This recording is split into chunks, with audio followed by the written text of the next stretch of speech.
طلاق دینے کا جو مسنون طریقہ ہے وہ جب عورت طہر کی حالت میں ہو، پاکیزگی کی حالت میں ہو، تو پھر اس کو طلاق دی جائے اور اس پاکیزگی میں اس سے ہم بستری نہ کی جائے۔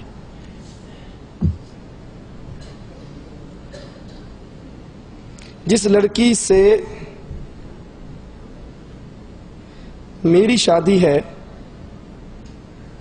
لڑکی کی ماں سے اگر میرا باپ شادی کرے تو کیا حکم ہے؟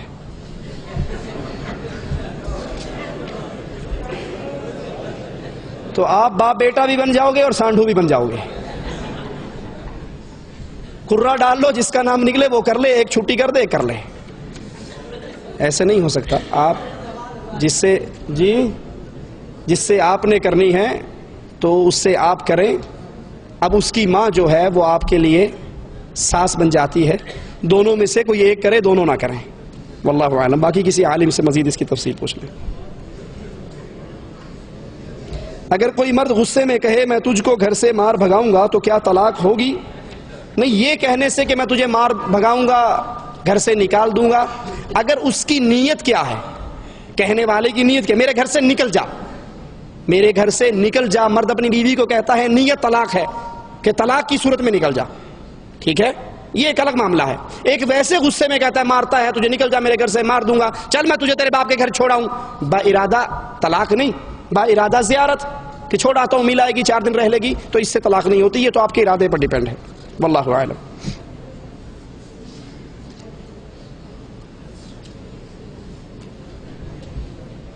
ایک ٹیکسی ڈرائیور جو غیر مسلم ممالک میں رہتا ہے، وہ سینما ہال یا دوسرے گندے مقامات پر جانا چاہتا ہے، تو اس کے علاوہ کوئی چارہ نہیں، تو کیا جواب ہے؟ اس کے علاوہ چارہ کیوں نہیں بھائی؟ وہ اپنی بیگم کو بلائے، حلال راستے استعمال کرے، حرام راستے میں کیوں جاتا ہے؟ ٹھیک ہے، اور اگر ایسا معاملہ نہیں ہے تو اپنے ملک میں چلا جائے۔ دال روٹی کا تو اللہ نے وعدہ کیا ہے، بھوکا تو اللہ مرنے نہیں دے گا۔ ہم صرف سٹیٹس کے لیے باہر بھاگتے پھرتے ہیں۔ تو 4 مہینے جس طرح حضرت عمر کا فتویٰ ہے، مرد اپنی بیوی سے اگر بیوی ڈیمانڈ کرے تو اس پر آنا واپس ضروری ہو جاتا ہے۔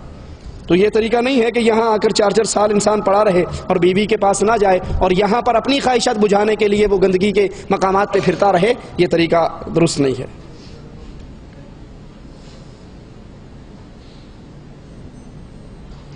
اگر کسی آدمی نے اپنی بیوی کو 1 مرتبہ 3 طلاق دے دی اور کئی سال گزر گئے، بیوی نے کسی اور مرد سے بھی نکاح نہیں کیا، تو کیا وہ آدمی اپنی بیوی سے یہ 3 طلاق 1 طلاق ہوئی ہے، اب یہ دوبارہ عدت کا پیریڈ گزر گیا ہے، اب یہ دوبارہ اس سے نکاح کر سکتا ہے؟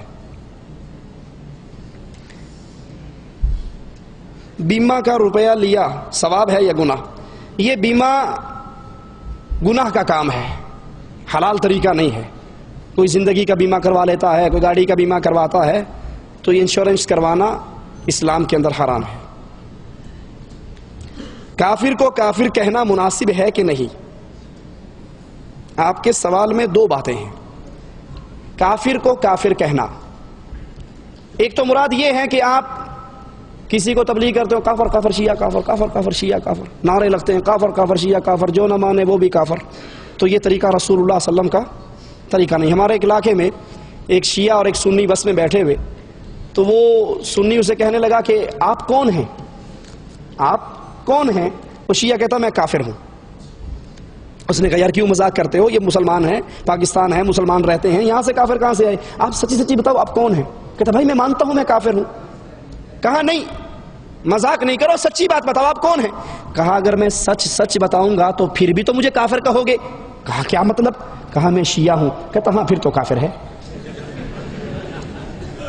ایک ہے یہ طریقہ، فلاں کافر فلاں کافر فلاں کافر، تو یہ طریقہ رسول اللہ صلی اللہ علیہ وسلم کے دین کے اندر تبلیغ کا ہمیں نہیں دیا گیا۔ یہ طریقہ دین کا، کافر بھی ہے کوئی اس کو گھر بلاؤ، اس کو دودھ پلاؤ، اس کو گوشت کھلاؤ، اس کی دعوت کرو، اس کو خیر سے بٹھاؤ، اس کو دین کی بات پہنچاؤ۔ ایک ہے دین کی تبلیغ کرنے کے لیے، کسی کے منہ پہ نہ کہو تو کافر ہے، تو مشرک ہے، تو بدعتی ہے، تو بے ایمان ہے۔ اگر وہ لوٹنا بھی چاہتا ہے آپ کی یہ انداز سن کے اور پکا ہو جائے گا۔ ایک ہے مسئلہ کافر کو اپنے ایمان اور عقیدے کے مطابق کافر ماننا، یہ کافر کو کافر ماننا ضروری ہے۔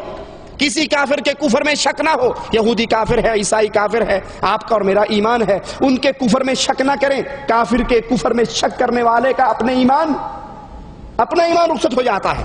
ٹھیک ہے؟ ایک شخص قبر پہ سجدہ ریز ہے، ایک شخص یا علی مدد، یا رسول اللہ مدد کے کھلے ہوئے نعرے لگا رہا ہے، ایک شخص قبروں کا طواف کرتا ہے، قبروں پہ قبے بناتا ہے، قبروں پہ آ کر مجاور بن کر بیٹھتا ہے. اس کے شرک میں کوئی شک نہیں ہے. اب یہ فتوے نہ جاری کرو. جیسے پاکستان کے ایک مولوی نے فتویٰ دیا قبر پہ سجدہ کرنے والا، پھول چلانے والا، دیا جلانے والا، چادر چڑھانے والا یہ مشرک نہیں ہے، فاسق ہے. یہ مشرک ہے، کنفرم مشرک ہے. آپ کے اور میرے دل میں یقین ہو یا علی مدد کہنے والا غیر اللہ کو پکارتا ہے، مشرک ہے. میری بیٹی گھر میں بیٹھی بیٹھی بوڑھی ہو کے مر جائے گی لیکن بیٹی کا نکاح مشرک سے نہیں کروں گا. مشرک کو، کافر کو اپنے دل میں کافر اور مشرک جاننا واجب ہے، اور ان کے ساتھ وہی کفار اور مشرکین والا سلوک کرنا واجب ہے. اس سلوک سے مراد یہ نہیں جہاں دیکھو کو کافر جا رہا ہے، نہیں. اس سے بظاہر پیار محبت کا معاملہ کیا جائے گا، تحفے تحائف دیے جائیں گے، کھانا کھلایا جائے گا تاکہ یہ مسلمان ہو جائے. مشرک والا معاملہ کیسے کرنا ہے؟ بیٹی کا رشتہ نہیں دینا، اس کے پیچھے نماز نہیں پڑھنی، اس کو اپنا امام نہیں بنانا، اس کو اپنا پیر و مرشد نہیں بنانا. اس طرح اس سے اظہار الگ اس سے ہونا ہے. کیا باپ اپنی میراث میں سے کسی اولاد کو زیادہ حصہ دے سکتا ہے؟ نہیں، رسول اللہ صلی اللہ علیہ وسلم نے منع فرمایا جب وراثت اپنی بانٹے تو بچوں میں عدل کرنا چاہیے. کیا بے نمازی کا جنازے کی نماز ہے؟ بے نماز کے جنازے کی کوئی نماز نہیں ہے. بے نماز مسلمان نہیں ہے. بے نماز جب مرتا ہے نہ اس کا جنازہ ہے، نہ اس کا غسل ہے، نہ اس کا کفن ہے، نہ اس کی قبر ہے، نہ مسلمانوں کے قبرستان میں دفن کرنا، یہ کافر ہے. بین الکفر والعبد ترک الصلاۃ. اور یہاں پر میں اپنے شیخ حافظ عبداللہ بہاولپوری رحمۃ اللہ علیہ کا ذکر کرتا جاؤں. وہ فرماتے ہیں میرے چچا وہ نماز نہیں پڑھتے تھے اور ہمارے پورے گاؤں میں ایک ہی مسجد تھی. ان کے والد صاحب حافظ نور محمد رحمۃ اللہ علیہ وہ کہیں باہر گئے ہوئے، پیچھے چچا کا انتقال ہو گیا. لوگ آگے کہ اب اس کا جنازے کی تیاری کرو، تو حافظ صاحب کے والد صاحب رحمۃ اللہ علیہ نے کہا کہ یہ بندہ نماز نہیں پڑھتا تھا، میرا بھائی تھا، لیکن اس کا جنازہ نہ ہوگا نہ ہونے دوں گا. اس کو بغیر جنازے اٹھایا اور زمین میں دفن کر دیا. حافظ صاحب رحمۃ اللہ علیہ فرماتے ہیں یہ ایک عمل ہوا، جمعے کی نماز آئی، پورے گاؤں میں ایک بندہ بھی نماز سے پیچھے نہیں تھا. انہوں نے کہا سکے پر آدھا نہیں پڑیا، ساڈا کتنے پڑے گا؟ سگے بھائی کا جنازہ نہیں پڑا تو ہمارے تو بالکل نہیں پڑے گا. تو جو بے نماز ہے وہ عبداللہ نام رکھے، عبد الرحمن نام رکھے، اقامے پر مسلم لکھوا لے، وہ مسلمان نہیں ہے. بیوی سے صحبت کرنا جہاد ہے؟ اب یہی کام رہ گیا ہے میرا خیال ہے، اسی کو جہاد کہہ لیں. بیوی سے صحبت کرنا ثواب کا باعث تو ہے. اللہ کے نبی نے فرمایا کہ تم بیویوں سے صحبت کرتے ہو اللہ اس پہ اجر دیتا ہے. صحابہ نے کہا یہ تو خاص ہمارا معاملہ ہے، نفسانی خواہش ہے، اس پہ ثواب. کہا اگر تم غیر جگہ پہ، حرام جگہ پہ جا کر بدکاری کرو گے تو گناہ ملے گا، حلال جگہ پہ کرو گے تو ثواب ملے گا. لیکن جہاد یہ نہیں ہے. جہاد اللہ کی توحید کے کلمہ کو بلند کرنے کا نام جہاد ہے. جس طرح رسول اللہ صلی اللہ علیہ وسلم سے سوال ہوا، ایک شخص مال کے لیے، مال غنیمت کے لیے لڑتا ہے، ایک برادری کے لیے لڑتا ہے، ایک وطن کے لیے لڑتا ہے. من قاتل فی سبیل اللہ، صحیح مسلم کی روایت ہے. آپ نے فرمایا من قاتل لتکون کلمۃ اللہ ہی العلیٰ فہو فی سبیل اللہ. جو اس لیے لڑتا ہے کہ اللہ کی توحید غالب آ جائے. نہ وطن کی جنگ ہے، نہ مال غنیمت ہے، نہ برادری قوم کا غم ہے. اس کو غم یہ ہے کہ اللہ کی توحید غالب آ جائے، دربار مٹ جائے، شرک ختم ہو جائے، لا الہ الا اللہ قائم ہو جائے. یہ اصل میں مجاہد اور یہ جہاد کر رہا. اگر کوئی آدمی کسی سے ناراض ہو تو اس کا نماز وغیرہ میں کوئی حرج ہے؟ اس کی نماز تو اپنی جگہ پہ رہی. ناراضگی میں حدیث میں آتا ہے کہ 3 دن تک ناراضگی کا حق ہے، اس کے بعد اللہ عز و جل اس کے اعمال کو ایک طرف رکھ دیتا ہے.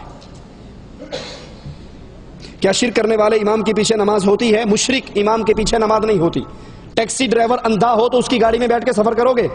بھلے بلاش لے کر جائے، فری میں لے کر جائے، کہے گا اندھا ہے، مرے گا، مروائے گا.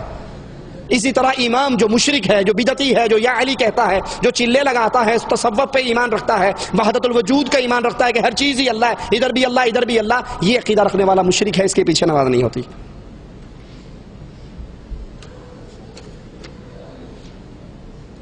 ایک آدمی نماز پڑھتا ہے، قرآن پڑھتا ہے، وعدہ خلافی کرتا ہے، جھوٹ بولتا ہے، دھوکہ دیتا ہے، کیا اس کی نماز قابل قبول ہے؟ نماز اپنی جگہ پہ رہے گی، وہ ملے گی. اور جو یہ گناہ ہے اس کا